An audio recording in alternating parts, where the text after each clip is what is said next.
स्वागत है आप सभी का कृष्णा की तरफ से APS Aryabhatta public school Krishna Guru ji के चैनल में। आज के वीडियो में मोबाइल के बारे में कुछ विशेष जानकारियाँ और बच्चों से मोबाइल कैसे दूर करें, बच्चे मोबाइल का प्रयोग कैसे कम करें, अपना सुझाव हम देंगे। आपको अच्छा लगे बुरा लगे, अगर अच्छा लगे तो उसको स्वीकार कर लीजिए, अगर गलत लगे तो इसका आंसर सुनिए, इसका आंसर निकाल दीजिए। ऐसे भी अगर आपका बच्चा सुबह से लेकर के और शाम तक, रात तक, सोने के समय तक अगर मोबाइल का प्रयोग करता है तो उस बच्चे से किसी भी तरह के अच्छे की उम्मीद या अच्छा बनने की उम्मीद 1% भी मत रखिएगा। क्योंकि जब भी बच्चा आपका दिन भर मोबाइल देखता है सुबह से लेकर के और रात तक, तो उसके लिए मोबाइल ही सब कुछ है।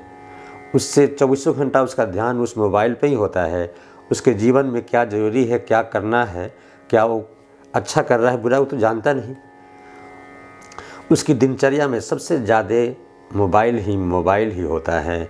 इसलिए मोबाइल से दूरी बनाना बच्चों के लिए बहुत ज़रूरी है। तो अपना हम सुझाव देंगे। तो सबसे पहले मोबाइल का हिंदी ऐसे अर्थ होता है गतिशील। मोबाइल का शाब्दिक अर्थ होता है गतिशील। और मोबाइल को हम मोबाइल, स्मार्टफोन, हैंडसेट इन नामों से जानते हैं। लेकिन मोबाइल का हिंदी जो नाम है उसका है कि चलंत दूरभाष यंत्र। चलंत दूरभाष यंत्र, चलता हुआ दूरभाष। जो दूर से हम बातचीत करते रहते हैं वो चलता हुआ है, पॉकेट में लिए, अभी यहाँ है, अभी ट्रेन में है, कभी हवाई जहाज़ में है, चलंत है ये, इसलिए इसका नाम है चलंत दूरभाष यंत्र। मार्टिन कूपर को 3 अप्रैल 1973 ईस्वी को सबसे पहला कॉल करने का सौभाग्य प्राप्त हुआ।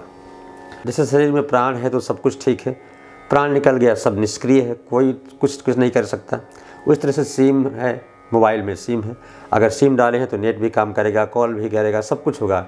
सिम प्राण की तरह है। तो सिम जो SIM होता है तो इसका होता है सब्सक्राइबर आइडेंटिफाई मॉड्यूल, इसका पूरा नाम होता है। मोबाइल अगर हानिकारक है तो फ़ायदाकारक भी है। दुनिया का कोई भी चीज़ बुरी नहीं होती है, प्रयोग बुरा होता है। कोई भी चीज़ हो अगर उसका प्रयोग सही ढंग से करें तो अच्छा है। जहर भी है, जहर भी अपने जगह पर काम करता है। कहीं कहीं जहर की भी ज़रूरत पड़ती है, उससे जहर से ही जान बच जाती है। इसलिए दुनिया का कोई भी चीज़ जो ईश्वर ने बनाया है वो बुरी नहीं होती, या जो चीज़ भी बना है उसका प्रयोग बुरा होता है। हम गलत प्रयोग कर लेती हैं इसलिए हानिकारक हो जाता है। तो उसी मोबाइल में गलत चीज़ों का भी भरमार है, यानी उसी मोबाइल में गलत चीज़ भी भरे पड़े हैं। अगर आप गलत देखें गलत बनिएगा, अच्छा देखें अच्छा बनिएगा। लेकिन फिर भी मोबाइल का प्रयोग कम होना चाहिए। पूर्णतः मोबाइल पर आश्रित होने का मतलब हुआ अपने जीवन की कामयाबी से दूर जाना। तो जैसा कि हमने कहा कि अगर आपका बच्चा सुबह से लेकर के और शाम तक, सुबह उठता है तब मोबाइल उठाए, और फिर स्कूल से आए तो फिर मोबाइल उठाए, और रात के सोने के समय तक आपका मोबाइल अगर बच्चा प्रयोग करता है तो उससे किसी विशेष ये उम्मीद रखें कि अच्छा कर बैठेगा, अच्छा होने की उम्मीद रखें, अच्छा पैसा खर्च करके बड़े से स्कूल में पढ़ाएं और उस पर ये उम्मीद लगा बैठें कि वो बच्चा आपका बहुत अच्छा करेगा, तो ये सबसे बड़ी मूर्खता भी कह सकते हैं।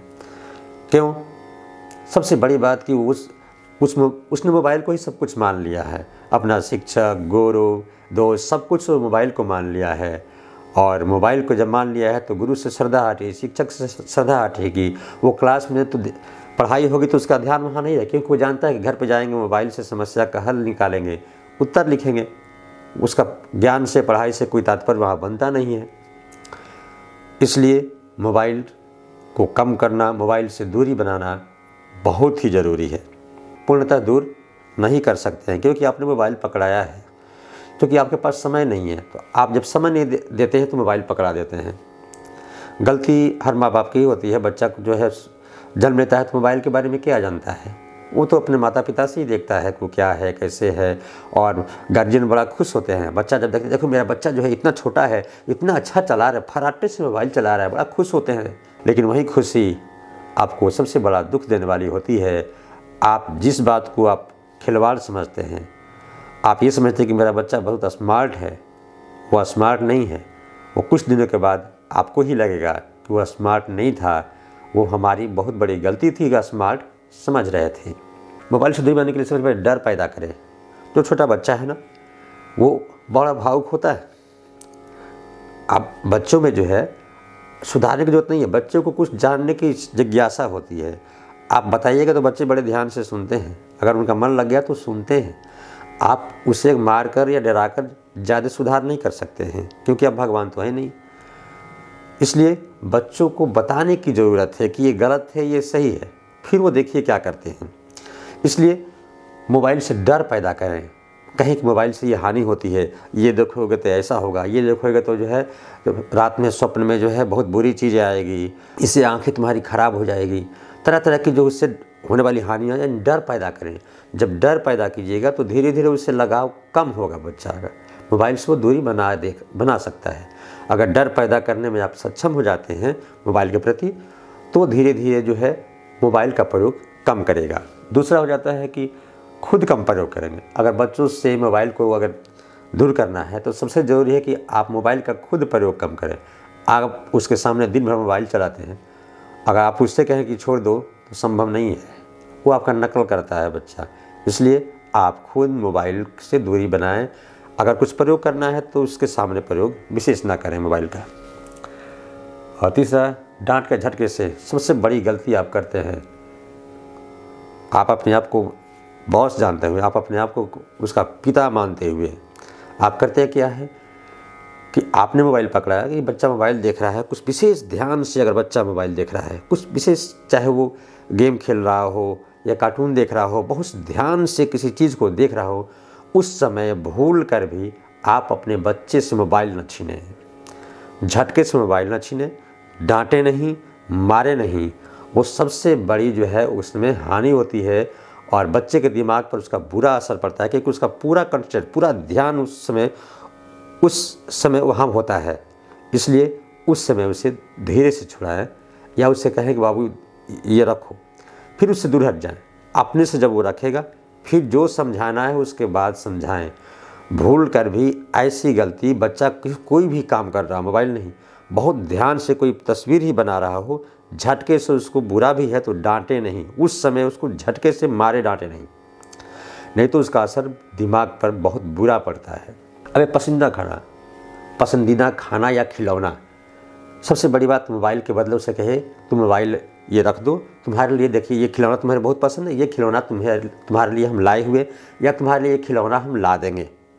थोड़ा सा झुकाव खिलौने की तरफ जाएगा, ध्यान उसका धीरे धीरे ध्यान जो है उस मोबाइल से अलग करना होता है, अचानक नहीं, धीरे धीरे मोबाइल से ध्यान उसका कम करना है, दूरी उससे जो है बनाएगा, तभी बनाएगा वो। क्योंकि बच्चे को खिलौना बहुत पसंद है और किसी किसी बच्चे को जो है पसंदीदा उनका जो खाना है, चाहे जो खाते हो वो काफ़ी पसंद है, तो हो सकता है कोई चॉकलेट ही हो जो ज़्यादा उनको पसंद हो, तो उस चॉकलेट बोले कि ये चॉकलेट तुमको हम कल ला देंगे, या चॉकलेट लो, मोबाइल मत देखो बस। दूसरा कि मोबाइल व्रत, अगर थोड़ा मोबाइल बड़ा लड़का है तो कहे कि बाबू जैसे सब काम होता है उससे तुम एक व्रत करो, धीरे धीरे छूट जाए, मोबाइल व्रत करो, संकल्प लो कि तुम सप्ताह में एक दिन मोबाइल से दूरी बनाकर रखोगे।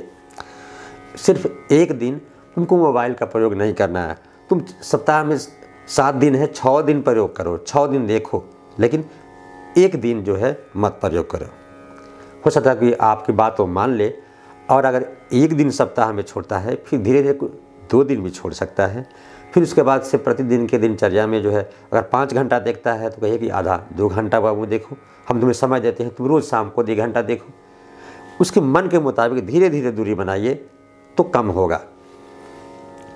और सबसे बड़ी बात, स्कूल के शिक्षक से मदद लें। बच्चा शिक्षक की बात ज़्यादा मानता है, आप कहिएगा तो नहीं, गलत है, लेकिन शिक्षक से कहिए स्कूल में कि ये मोबाइल देखता है, इससे कोई उपाय कीजिए या कुछ थोड़ा समझाइए, आप भी समझाइए, या शिक्षक से पूछिए, हो सकता है कि उनके पास भी है। हालांकि आजकल के शिक्षकों में 100% में 10% मुश्किल से मिलेंगे जो शायद मोबाइल से उतनी दूरी बनाए हुए, वो इस बात को समझते हों कि मोबाइल से का प्रयोग कैसे करना है और कब करना है, और ये वो बता पाएँ कि मोबाइल कैसे जो है बच्चे दूर हुए। लेकिन अभी भी हैं 10% हैं जो, तो अगर वैसे शिक्षक हैं तो उनसे आप सलाह भी लीजिए। सबसे मेन है कहानियों की तरफ मन का झुकाव।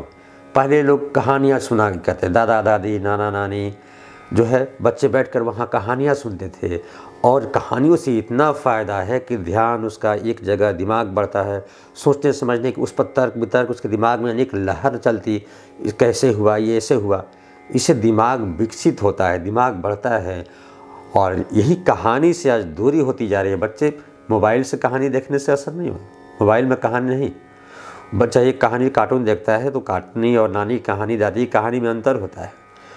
तो अगर आप छोटी छोटी अच्छी वही मोबाइल की कहानियाँ भी अगर आप जानते हैं, उससे अपने आमने सामने बैठा कर कहिए और मज़े से कहिए कि आज तुमको एक सुनने ये कहानी सुना, मोबाइल रख दो, हम तुम्हें अच्छा कहानी सुनाते हैं। इस तरह से कहानी के माध्यम से वैसी कोई कहानी भी अगर उसे कहते हैं जो मोबाइल से हानि होने वाली हो, या फिर वैसी कोई कहानी जो शिक्षाप्रद हो, अच्छी बात हो, बहुत बड़ा असर होता है इन कहानियों का बच्चों के दिमाग पर। इसलिए अच्छी अच्छी कहानियाँ उससे सुना करके और आप आसानी से मोबाइल से दूरी बना सकते हैं, परंतु धीरे धीरे, अचानक नहीं।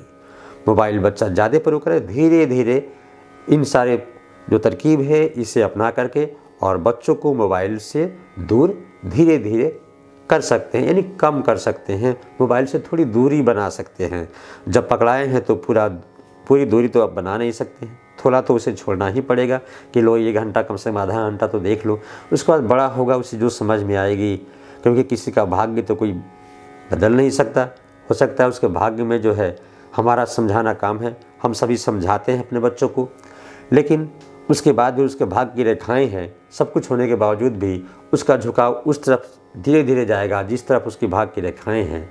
लेकिन हमारा कर्तव्य है उससे समझाना, उससे पढ़ाना, अच्छी बातें बताना, जो बुरा करता है उससे उसकी जो है वो बुराई को दूर करना, ये हमारा कर्तव्य बनता है, चाहे वो शिक्षक हो, चाहे माता पिता हो। और बाकी उसका जो भाग्य जहाँ ले जाए वो अलग सी बात है। तो वीडियो देखने के लिए धन्यवाद। छोटे हैं तो प्यार और बहुत बहुत आशीर्वाद।